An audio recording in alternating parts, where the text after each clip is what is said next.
Look at how much water was in there. Welcome back to Freeman's Garage. It's another day working on the 1962 AMC Rambler that was abandoned for 47 years. We're going to rebuild the original dual action fuel pump. It pumps your fuel and wipes your wipers. We got a rebuild kit right here that just came in, and there's something special about this rebuild kit. I think you'll find pretty interesting. Alrighty, we'll open up this kit and take a look at it in a second. Let's look at our fuel pump first. This is the original factory installed Carter dual action fuel pump, which we did take it apart in an earlier episode, but I think what happened was when we realized that it was pretty bad inside and needed a full rebuild, we just kind of threw it all back together. Set it aside. The dual action is really neat. You got a fuel side and you got a vacuum side.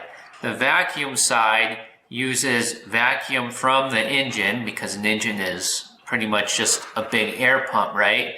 And it runs it through a couple valves in here, and in this case it's used to operate the wipers. The fuel side, well, we know what that does. It's pumping fuel to the carburetor. And underneath this bell is where the fuel filter is located. Believe it or not, but this grease ball is going to look darn near brand new by the time we're done with it. So let's start tearing it apart, and then we'll get into that box. We'll be using a good old American-made Craftsman, as usual. Let's get the bowl off first. This is all loose from when we had it apart in that previous video that I mentioned before. And one thing that I remember this now when we had taken this apart. For some reason I'm thinking that there's supposed to be a spring in here on top of the filter. If I go like this,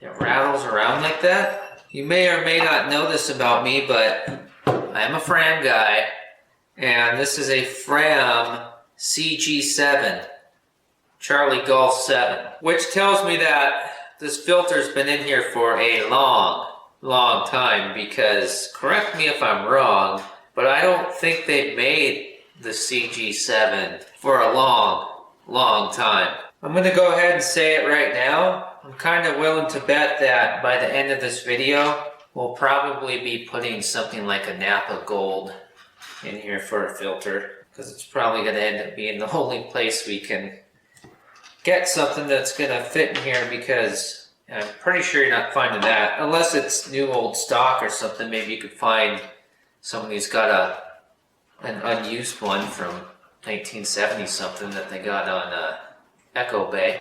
This dang hair! I gotta cut this stuff off. I am a first time and new member of the long hair community, and not so sure what I think about it.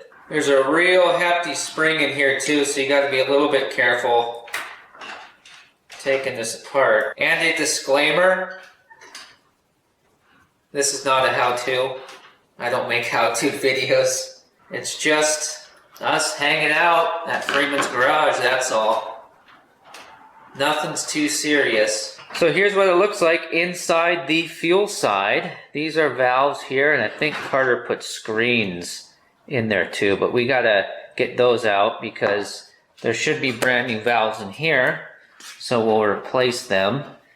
And these two screws here we'll take out so that we can separate these two pieces. And we got to be careful with these screws because they could break or strip out, so we're going to want to be cautious with that. And this is our diaphragm for the fuel side, and well, we know it's at least 47 years old. It could be older if it's the original one. And yeah, this is not going to pump any fuel. This is, you know what this is just like? This is just like the rock hard Nixon era tires that we took off this car. You know, I don't know why I told you that there was a big hefty spring inside here, because it's not big and hefty, it's schmedium. The big hefty spring is on the vacuum side. This is the spring in here that you do not want to fly out at your beautiful mug. If the spring in here flies out and hits you in the face, you'll never be a teen model.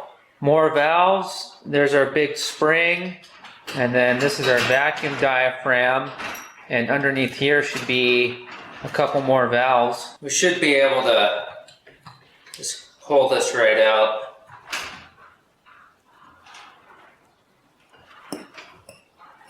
There we go. And that's what's left of a rubber O-ring. And then there's the valves inside. It's a little sludgy in here.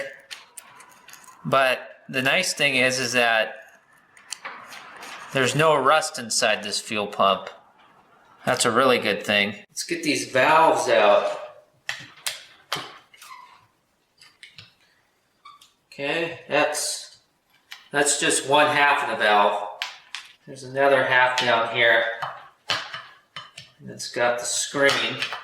Well, I'll probably punch through it like that, but we'll see if we can avoid that. Well, pretty much knew that was going to happen.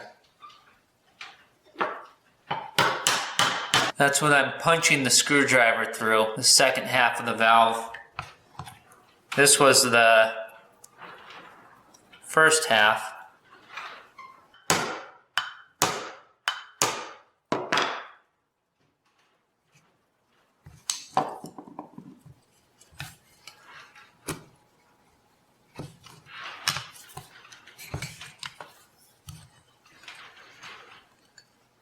And then there's the screen, which I wonder why there's a screen in here. It's just air passing through here. I'm using a really small hammer because I'm trying to prevent myself from getting a little rambunctious and overdoing it. Which, you know, that technique is kind of like when you're out mudding in your truck and you do the whole two-wheel in, four-wheel out trick. Because if you get stuck in two-wheel drive, theoretically, you could put it in four-wheel drive and drive out. But if you get stuck in four-wheel drive, well, I guess you're walking.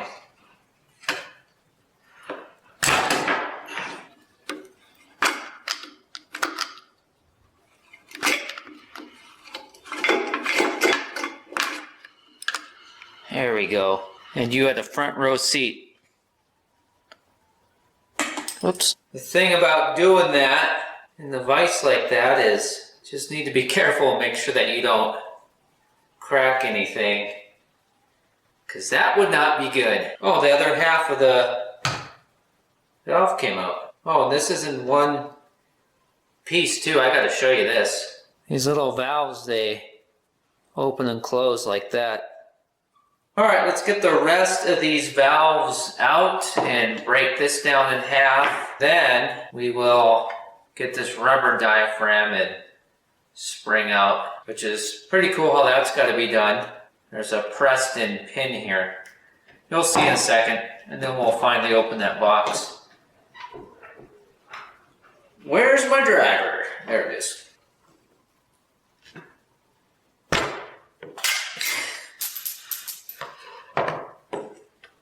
Cool.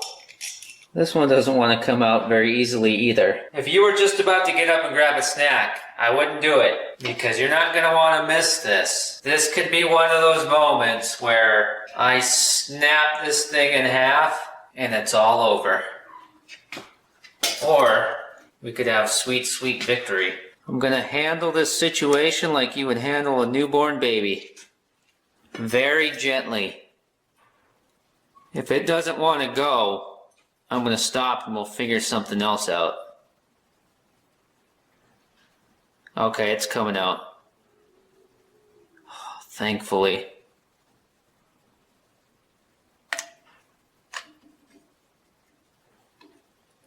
Boy, am I ever glad that went well, because that could have been bad. Which, these screws here we're going to take out now. We're back on the fuel side. The top half of the pump. Remember, that's where the bowl goes on there. We need to get these two screws out, which They might break, they might snap, they might strip. We'll find out. And we'll see what how gunky and stuff it is in here too as well. And we need to get this valve out too. Hopefully this rebuild keeps going smooth for us because I really care about this Rambler. I really do. Such a beautiful car and complete. There we go, got that one out. Alright, is this screwdriver going to be a good fit? Yeah, it feels like it. Okay, we're a little slippy here. Let me grab a rag. Oh, there's one right here.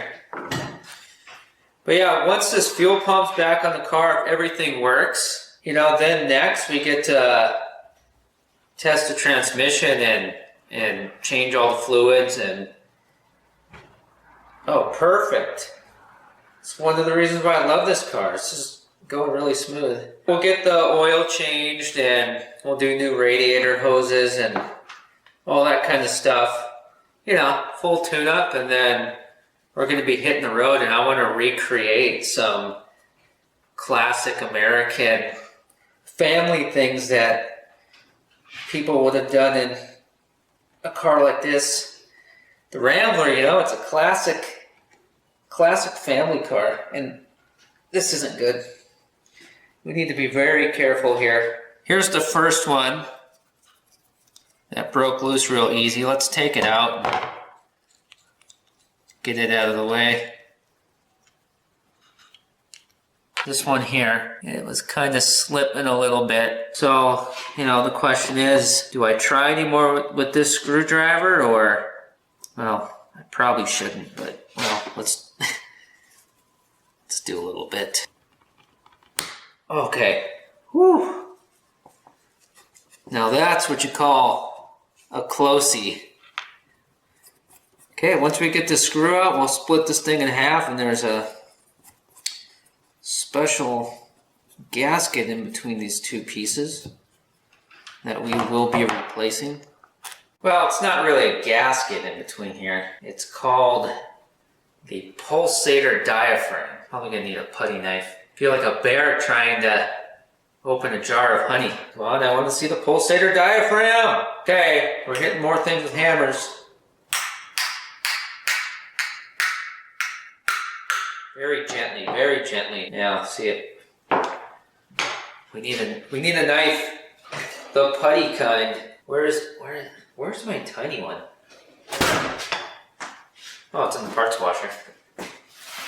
I went over to the parts washer to open it up and get this out of there, and of course there's 500 pounds of nuts and bolts and stuff on top of the parts washer. It's almost like I make things difficult on purpose.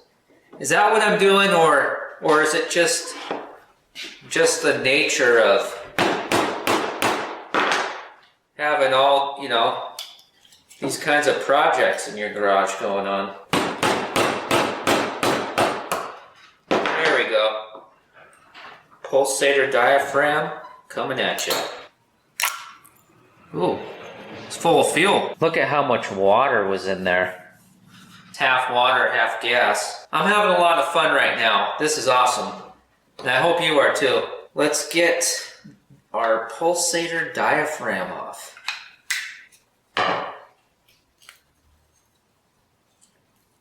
Oh yeah, one more valve. Okay, and now, finally, we found rust. There's the rusty valve that was hiding beneath the pulsator diaphragm. Just a little bit left to disassemble, and then we'll finally dig into that kit. And we're also going to soak all these parts in a chemical that I've never soaked a fuel pump in before.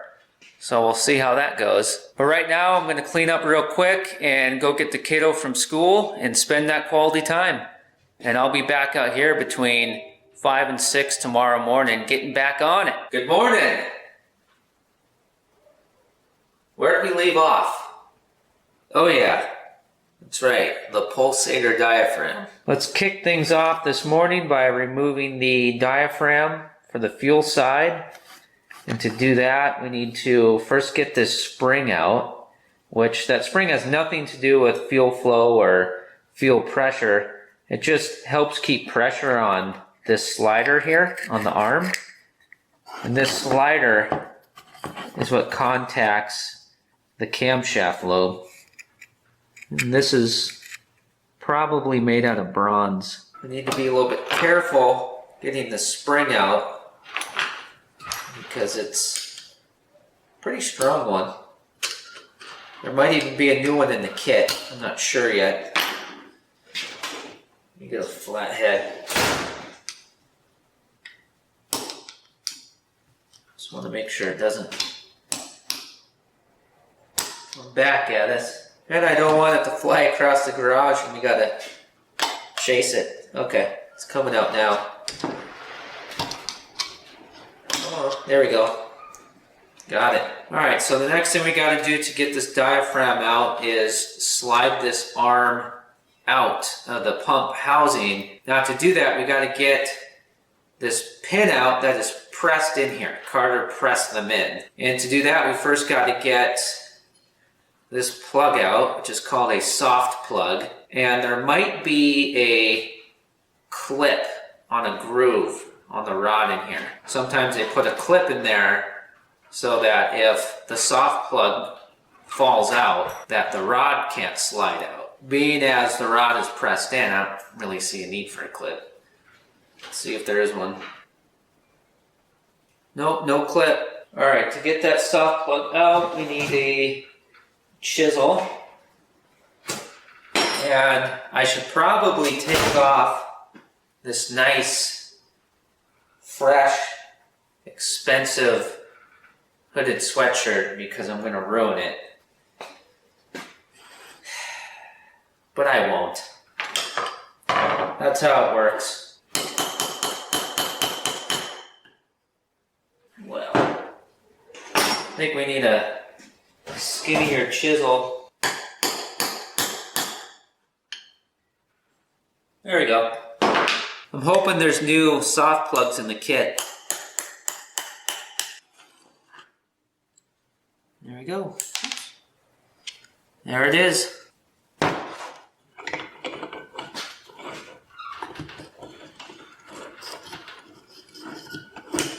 We're going to support the body of the fuel pump for pressing this pin out because we don't want to break anything. They had pressed it in from this side till it stopped, till it bottomed out in here. So we're going to support the housing so that we don't break anything. And we are going to punch it out from this side. Makes sense, right?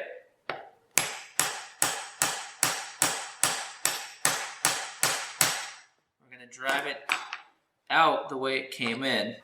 I'm not sure if it moved. It felt like it did.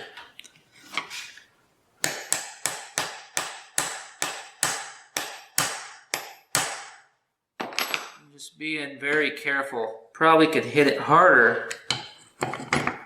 Just do not want to crack this housing.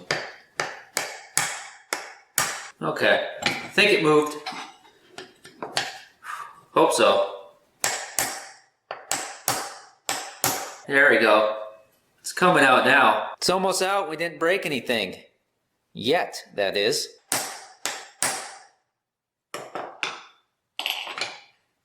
I guess she wants a little more.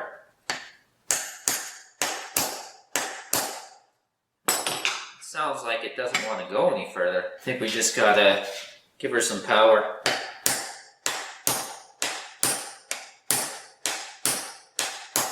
There we go.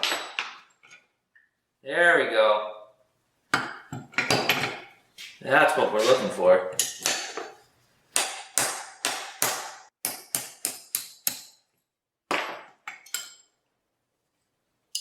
Yes! We're rebuilding a dual action fuel pump. Can you believe it? So this arm should come out now when we press down on the diaphragm. And there it is. It's out. And now this is going to come out, or it should. Oh, come on. What are you doing? Oh, geez. It's playing hard to get. Come on. Come on, please let me get you out without breaking you because I want to clean you up and put you on my shelf. You would make a great display piece.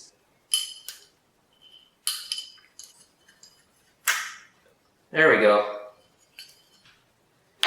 Just a couple more disassembly pieces.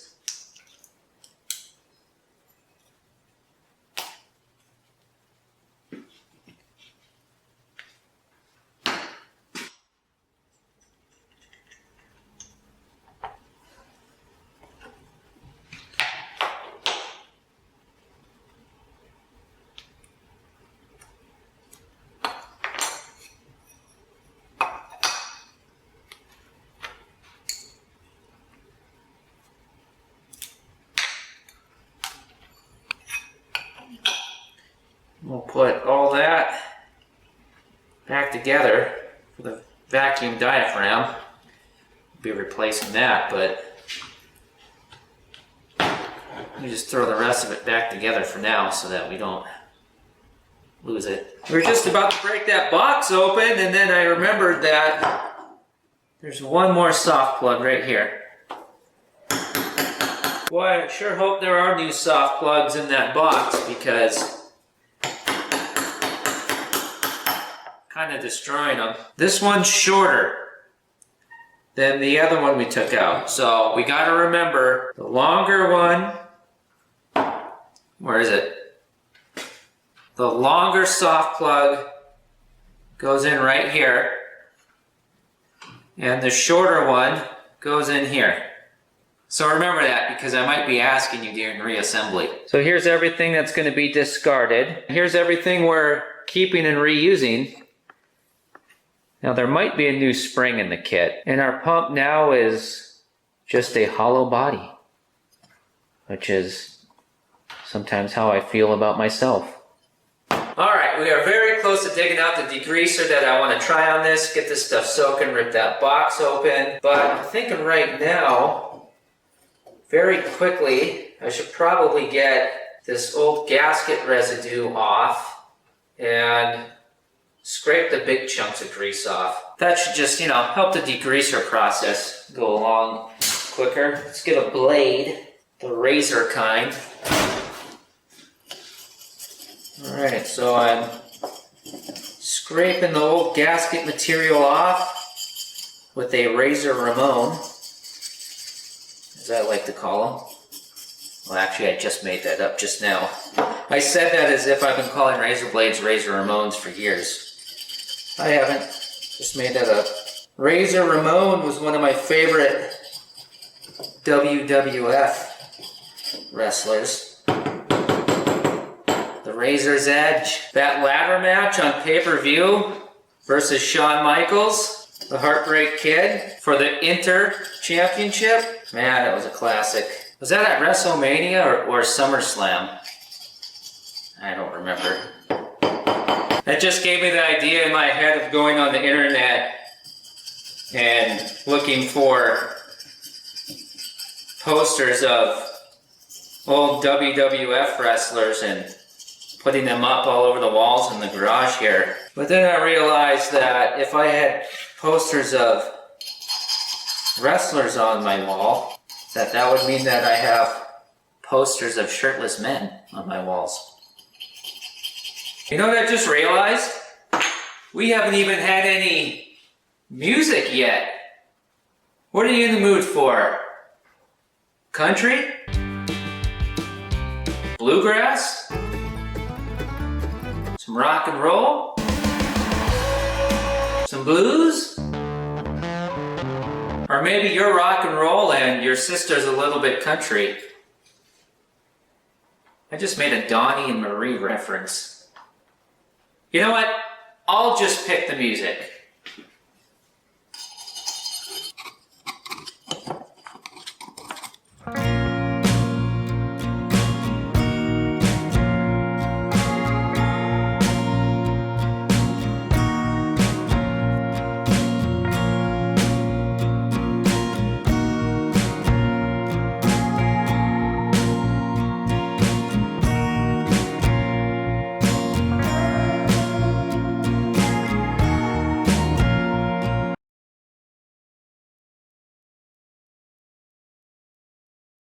Alright, so I scraped all the big stuff off of the parts, which I actually probably spent way too long doing that. I kind of got a little bit granular with it. But we're going to go ahead and try out this Zepp concentrated industrial purple degreaser. I don't think I've ever used this with aluminum before, so we'll just, I don't know, be a little bit cautious and maybe 5 minutes, check it, 5 minutes, check it. We just want to make sure that it doesn't turn aluminum black or anything like that. Manufacturer calls for diluting 20 fluid ounces per gallon of water for heavy soils. I think we could kick it up a notch.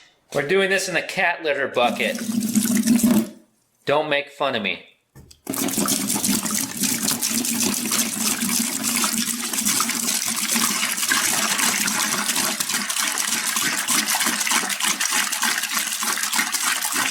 We'll go 2 gallons, which will be more than enough to submerge everything. And 40 ounces of this.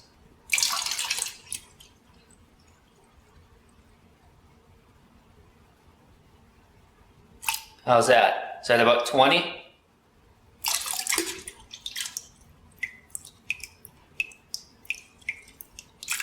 It's probably about 40. Oh yeah, we were gonna kick it up a notch. All right, let's get all this stuff in there.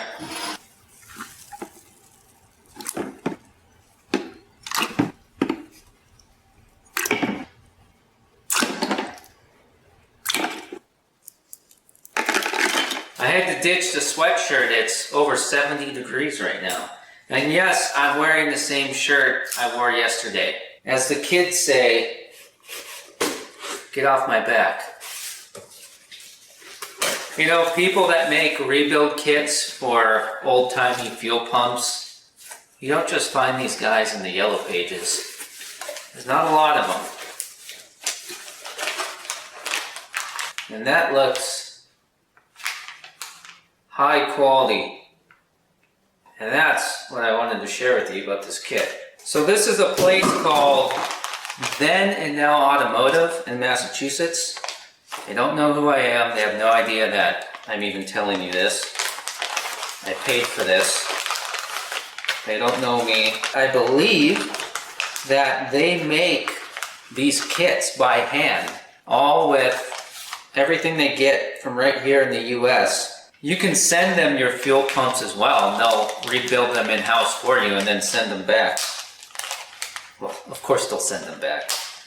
But I have to add that part.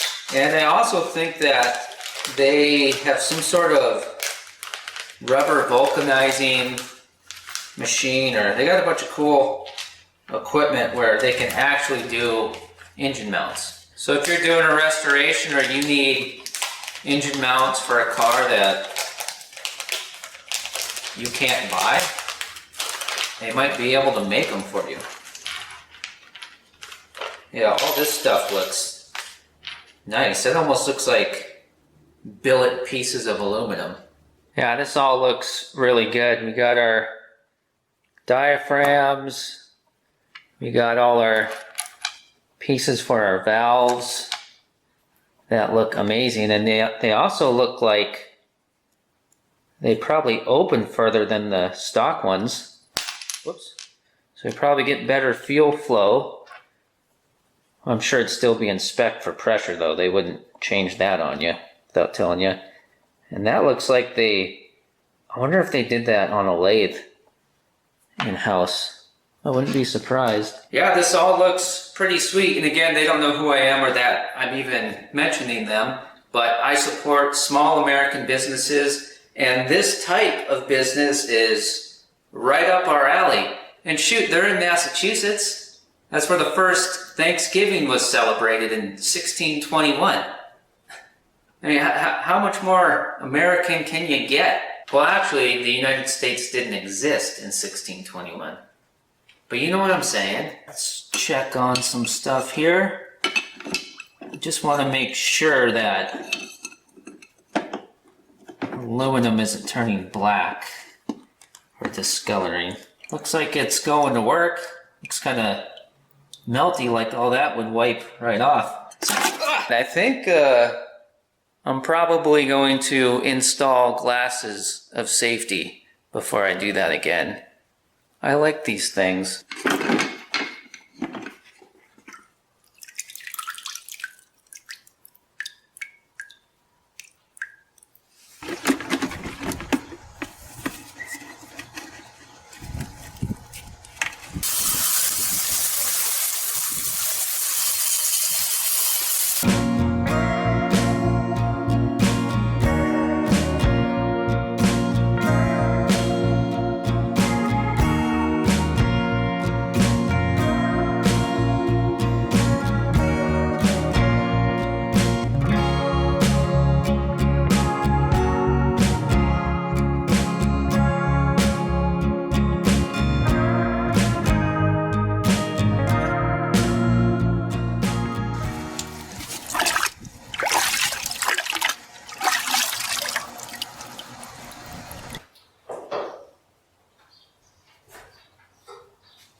Well, howdy, howdy. It's a couple weeks later. Surprise, surprise. I had to jump on a couple other projects, but I'm back now. Back on the Rambler.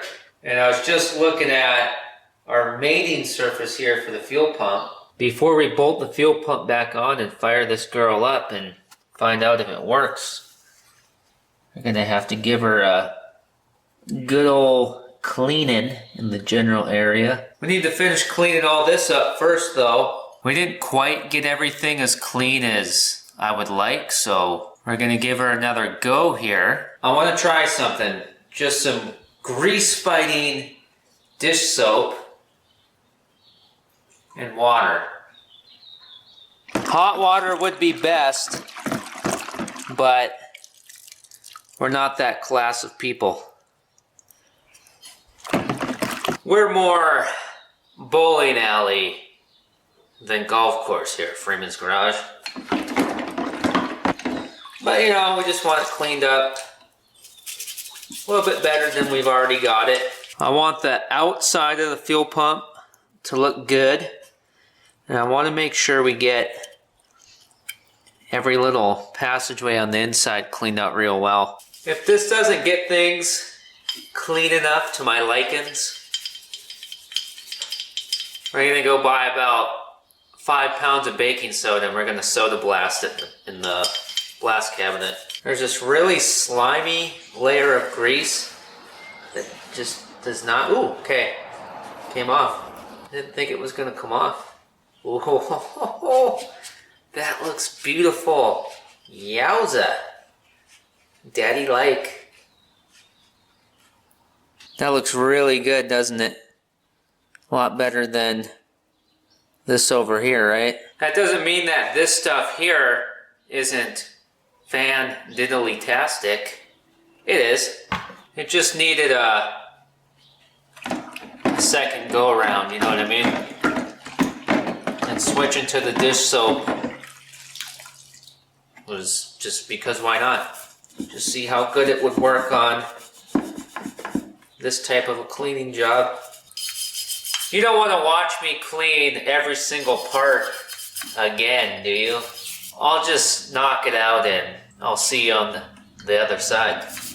Alright, we're gonna soda blast this because I'm just not happy with the results. I don't want it to look like we didn't put any effort into it, you know? And I'm having a really hard time getting all these recessed areas cleaned out well. Alright, come over here and take a peek at this. The hopper is full of this very aggressive media, so I just disconnected the pickup hose from the siphon tube. That's how it actually sucks it up. Disconnected it and then stuck it into this bag of baking soda that I acquired from inside the house. Okay, so here's the before. And if this test works out, we'll just keep going until that bag's empty. Which I don't know if that's going to take 5 seconds or a minute. Then we'll go to a dollar store and buy more and then come back to the house and finish up the blasting.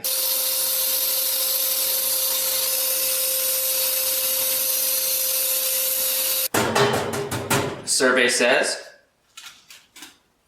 Well, what do you say? Does that look better than that? I think so. This is just like a grime that doesn't want to come off. This was low pressure too. We can bump it up. It'd be nice just to put this together, throw it on the car, and see if it works and wrap this job up, but we're going the extra mile. She deserves it. Bet you can't guess where I got the baking soda. Last place I want to be walking around in during the middle of the day. But everywhere else I went, all they had was either nothing or just a few teeny tiny boxes. Zip tie is just a little safety device. There's nothing worse than doing that by accident. Oh god, there's more there than I thought.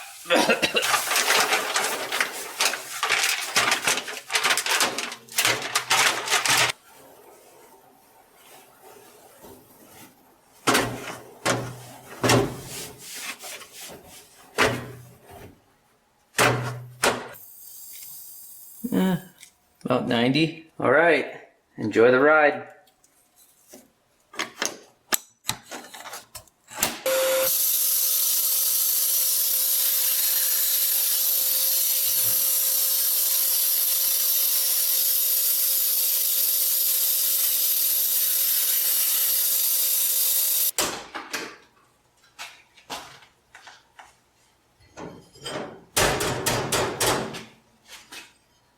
Pretty good results so far.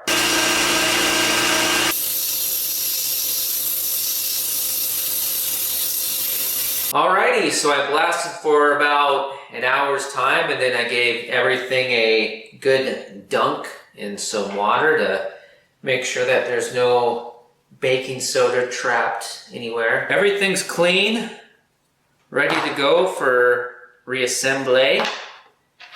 Even the screws and all. And when you weren't looking, I went ahead and blasted our fuel filter bowl and our clamp, which I wasn't planning on doing that. I wanted to actually polish this up and keep that gold looking finish. It was too corroded though, so that's why I just blasted it. But let's see, what would it look like if it was black? Should we spray paint it black real quick?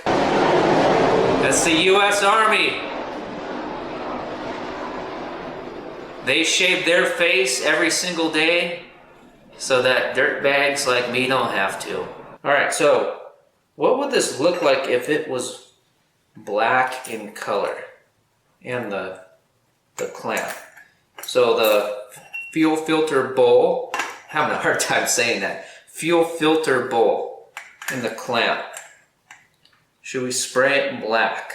And if we do, flat, gloss, semi-gloss, satin. And don't say it doesn't matter, because it does.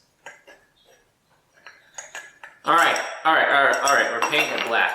Decision made. Geez, I can't talk today. What am I doing with my hands? Alright, we're going with semi-gloss, and the reason for that is because this can has a little bit left in it that needs to be used up. So that's why it was chosen. Alright, to the paint booth. Better take that with us. Splattering all over the place.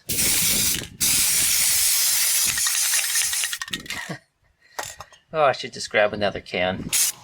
There we go. Fresh can. Save the day. Okay. The paint is cured and looking good.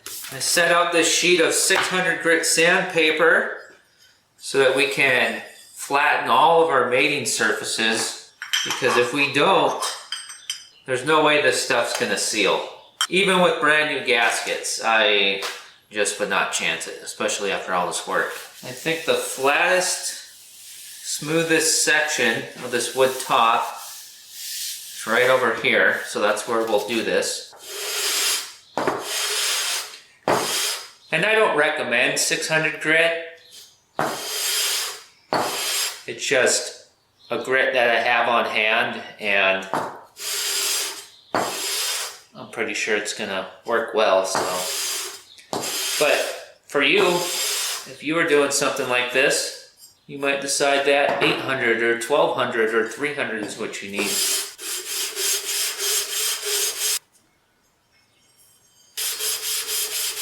Vacuum side looks good. We'll flip it over and do the fuel side.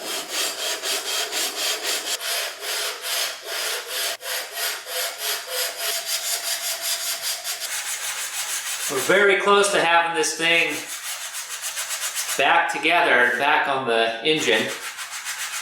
And you can bet your lug nuts that it's going to work. Hopefully it doesn't give us any hot surprises. I switched to a sheet of 400 grit because I was having a hard time with this piece here. I wasn't getting rid of all of this rough stuff with the 600, but with the 400 I'm getting her smoothed out a lot now. We want this all flat, clean, and smooth. We want the whole piece to look just like this. A perfect mating surface. So yeah, I'm actually gonna finish this up with the 400, and then I'll redo all these mating surfaces with the 400. And then I'll do them all again just real quick on the 600. Just, you know, just to be smooth as baby's new butt.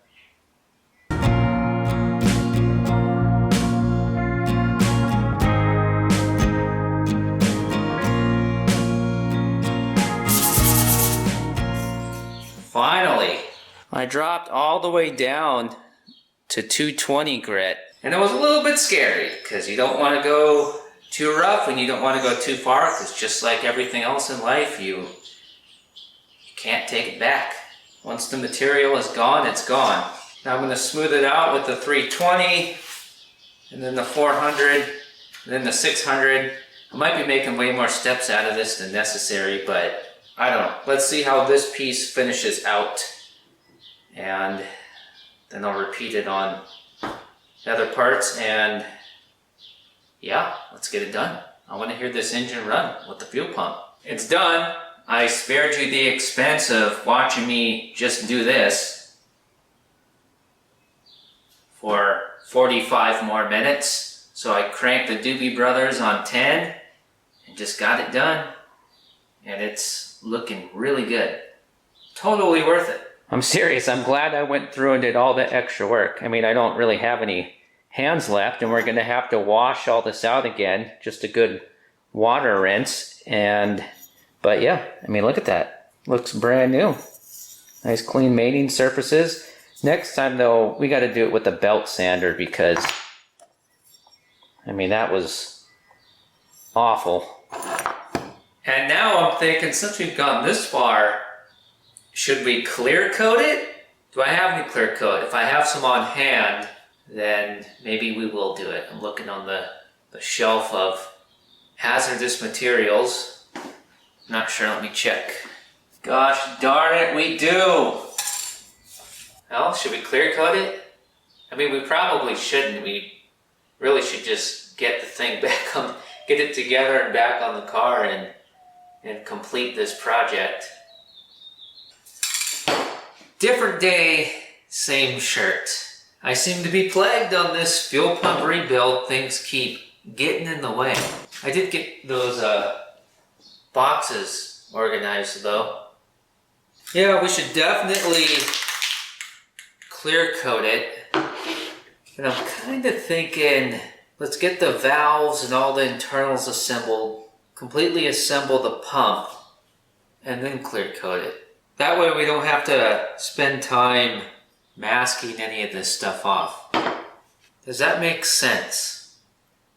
Does that make any sense at all? You know what does make sense though? Splitting this fuel pump rebuild into 2 videos, because it's been 45 minutes already and I'm not sure how much you can handle of me in one sitting. But don't fret, Fraulein, because you're getting the second video tomorrow, and if it's already been tomorrow, then the second video is already on your screen right now. You can click on like, comment, subscribe. Don't make fun of me.